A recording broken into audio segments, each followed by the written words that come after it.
Good morning. Hmm. Now, something happened this morning that rarely happens. I woke up at 3 o'clock as usual, somewhere around there every day. And I thought, well, I'm just going to lay here a little while longer. And the time I looked at the clock again, it was just a few minutes before 4. So I did not get the meditation time that I normally get.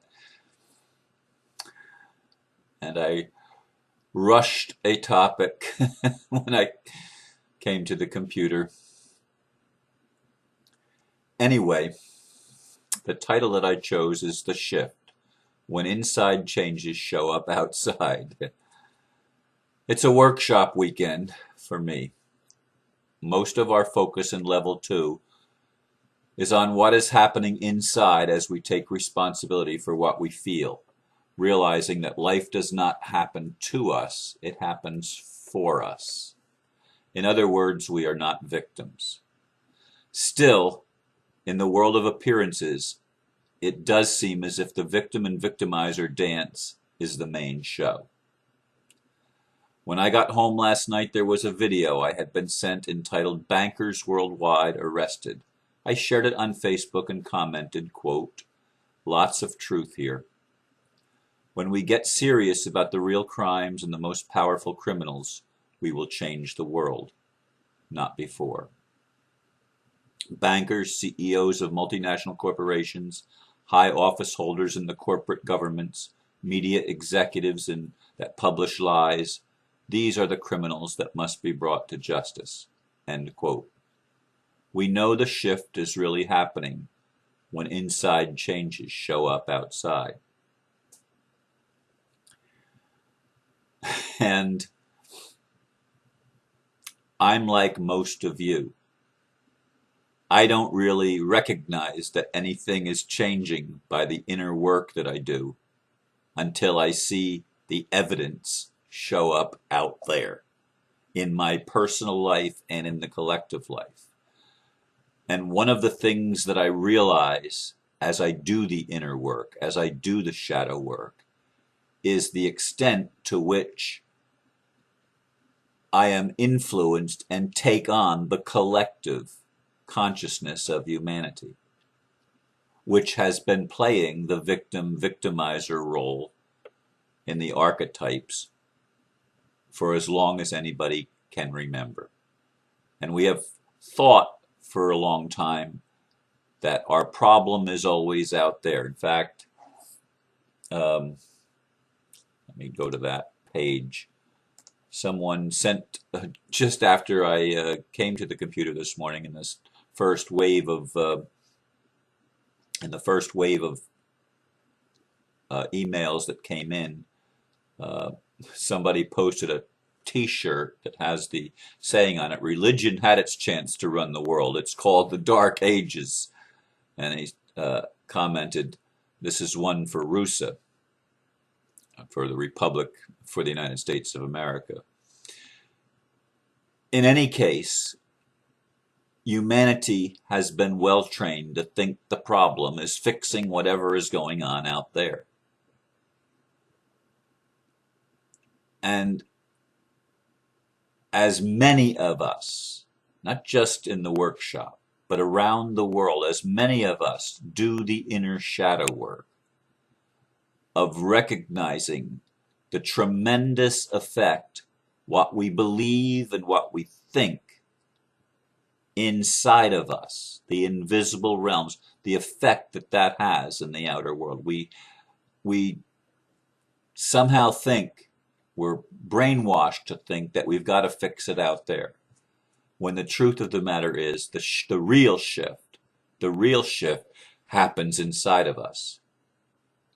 But we don't really see it until it manifests. The changes that we're making by embracing our shadow begin to manifest out there. That's when justice comes. That's when mercy is capable of being given and received by those that wish to receive mercy. But this video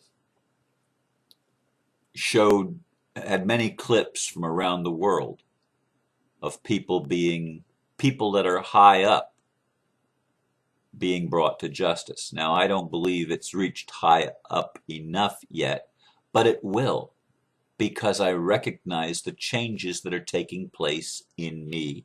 And I know that they're not only taking place in me, they are taking place in many across the world, on every continent, in most, if not every country, among all the religions. Yes, religion was given a chance to rule the world, and we've ruled through religion. Religion has been as much a system of domination as the political system we now see. Religion doesn't seem to be holding the power it did in the Dark Ages, where the Pope was the most powerful man in Europe, and in many respects, because the Europeans were exerting, or well, actually not at that time, they weren't exerting much influence on the outer world at all. That came later, after the Renaissance, after people started waking up and jettisoning the religious ideas and started accepting some of the science, and balancing the religion, or balancing the religion with the science. Then we started becoming more enlightened. But there's still a lot of people. We have to recognize that in the collective, all of these phases that we have gone through in human evolution are still present. They didn't disappear. In the ninth wave, it's not like the ninth wave ends everything.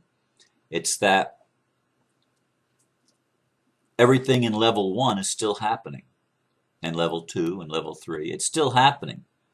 The whole process is there for us to become aware of. And that's the point. We begin to have our consciousness expanded so that we can see in all aspects the whole process. And we're able to watch this. So when we see people still trying to impose religion as the means of making themselves feel safe, because they still have the jealous God and the fear of God being equating to wisdom idea, because that's what they've been taught. That's part of the evolution. And we have to understand that all of these things that we see out there, all the problems we see in others, are first in us, individually and collectively.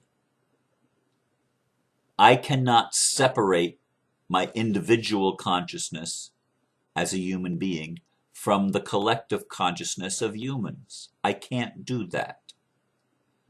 Because when I think I can, life has a way of coming back around and showing me, no, you're just like they are. And this is part of what we discover in the workshops, as we delve into our thoughts and our feelings and our beliefs and our stories, and we look at them with fresh eyes. We don't always, even in the workshop, in level 2 is much more, everybody is participating. It's not like level 1 where the focus is on the new participants. In level 2, everybody has been the participant, and now we're joined together to just love each other and look at ourselves as a group, individually, but as a group. And it's a different dynamic. And this dynamic is taking place all over the world as people begin to see themselves as part of the collective and not separate from it.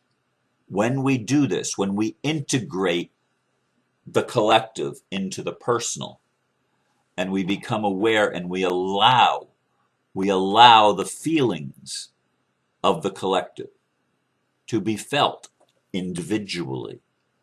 When this happens, the change ripples out. We begin to take responsibility for it. I can do something about this. I can do Ho'oponopono. I can do the spiritual practices that help me heal on the inside. And when I do this, and when many of us do this, the changes that happen on the outside are inevitable. They can't help but happen, because while it remained unconscious, when we weren't taking responsibility, when we were only playing victim, when we were only trying to save ourselves and protect ourselves, when that was the case, nothing really changed much on the outside. It was a constant warfare. You notice I said the victim and victimizer dance. We're realizing that this drama that's going on is part of a dance. It's not, it may look like a duel, but we're recognizing that it is actually a dance. It's a dance with swords, but ultimately the swords will be laid down and newness will come out of that. Now, after I posted that comment on Facebook before I went to bed, I thought, my goodness, I left out religion. I left out the education system, because virtually at the top of every system in our culture, we have people that have been the manifestation of the collective unconscious of not taking responsibility, of not recognizing the interconnectedness of it all. And because we have seen ourselves as separate, that has allowed those that want to control and exercise power over everybody else, or exercise force actually over everybody else, we have allowed them to exist. We have allowed that element in our collective to manifest, and it would remain hidden for generations of humanity. Generation after generation, it was the same. Nothing really changed because we didn't recognize the connection between what was going on up here at the, quote, leadership levels and what was going on with the masses. We didn't recognize the connection between them. We thought they were separate parts, and if we could only change the leadership, we would somehow make ourselves, give ourselves a better situation. But that's not how it works spiritually, and there has been a lack of spirituality. There's been a lot of religiosity, but not very much spirituality. Spirituality is depth psychology. It's, again, taking responsibility and recognizing that everything that I see out there is in here. And when we begin to give love in here, it's going to force all of our dragons and demons, all of our dark areas, it's going to force them to the surface, because now it's safe for them to come to the surface to receive love and to receive justice. It's just us. Justice. Just us. And so people that have held these positions of imbalance and have created a world that's unsustainable with their decisions and their choices, they are us. Remember that. They are us. They can no longer do that to us, because now we recognize that they are part of us. And it exposes the lies. It exposes the false beliefs. It exposes the religiosity that people still want to hang on to because they haven't completely awakened yet. But the awakening is occurring, and we know it's occurring when they start holding the people accountable that actually created the problems. It's all a divine drama being worked out before our very eyes. But I want you to get that the shift is when inside changes show up outside. That's when you know it's really happening, when they start manifesting in our lives and in the outer world. We know that there's been a shift in consciousness that allows us to see the bigger picture and allows us to love more easily than we were before, although we're all at different stages. And I want to encourage you, no matter which stage you are at, no matter how you see yourself, I want to encourage you to consider the idea that nothing is separate from you. No one is separate from you. No one and no thing. That in the divine, we are all connected, and we all live and move and have our being in the reality that God is all and in all. Beyond religion, beyond politics, beyond all of the artificial systems of separation that we have set up throughout our lifetimes, beyond all of that, there is a unity, and we're beginning, if we look, to see that unity manifest as justice begins to occur on the face of our planet and in our culture. I thank you for listening and allowing me to share another day. And now I'm going to go into a deeper meditation, because I deprived myself of that by rolling over at 3 o'clock and not getting out of bed. I send you blessings and namaste. Thank you.